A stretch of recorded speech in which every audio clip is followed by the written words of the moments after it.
We had to buy 2 men. In 1989, and we whited his black in white. Elliott Englebaum said, "I do" to the boy next door. In those days, gay marriage was not acceptable. Still, the Fort Lauderdale couple spent more than 30 blissful years together, out and proud. We were like this. When Elliott was confined to a wheelchair after an accident, Richard was his 24-hour in-home nurse. He was my caregiver, my lover. He was my everything. Then Richard was diagnosed with a rare infection.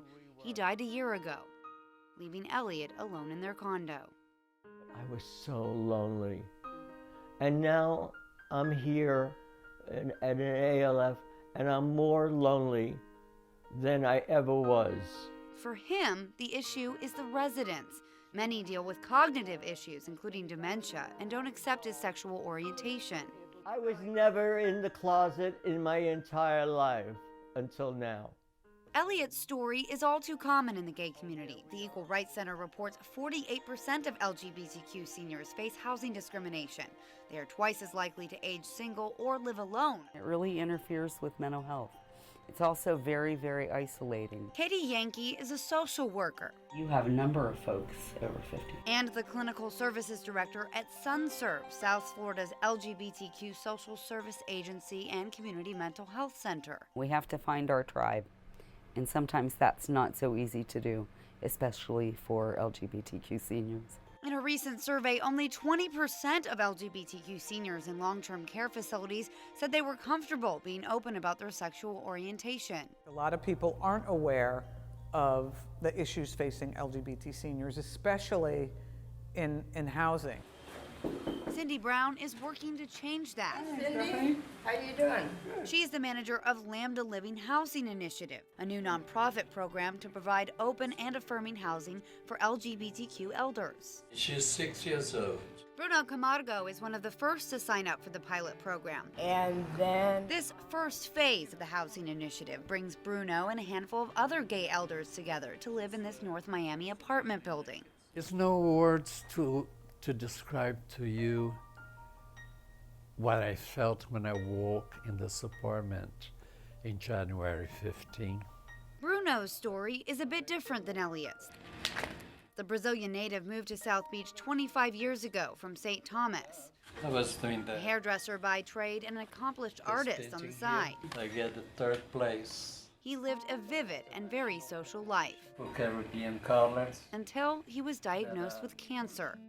Bruno couldn't work, he had to sell all of his possessions to pay for treatments, and eventually he couldn't afford his rent. I was close to suicide. Then he found out about Lambda Living. I have a roof on top of me thanks to the organization. Bruno only pays 30% of his rent. The program picks up the rest. It's a new life. I opened the door to a new life. I am not Gloria Gaynor, but I will survive. UCLA research shows poverty is higher among LGBTQ seniors. That, coupled with South Florida's lack of affordable housing, makes finding a home all the more difficult. Since moving into his new home, Bruno has taken it upon himself to brighten up the place. And when he's not gardening, he's entertaining. Once in a while I have a dinner, so we all get together. Lambda senior Stephanie Barker says, as a former activist, it feels good to be on the forefront of change. it's nice that it's happening in Miami, so I'm proud to be a part of that. Florida does not have statewide protections against housing discrimination for sexual orientation. While Miami-Dade County has an LGBTQ housing discrimination ordinance, it lags behind other major cities in implementing LGBTQ-friendly housing. This isn't like a gay party atmosphere. It's just where people can live and not be harassed. Because of the high cost of assisted living, there is no LGBTQ program in place for ALFs. I was worried. Okay. So while the program helps Bruno and Stephanie, Elliott is still on his own. I wish there was a gay ALF.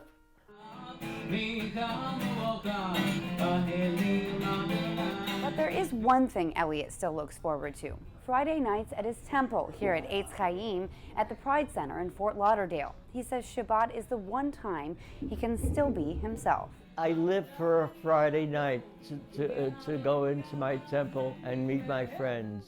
For now, organizers are trying to help LGBTQ seniors like Elliott by providing community groups and activities. The goal is to leave the world in a better place than you found it. Jamil Doneth, your South Florida.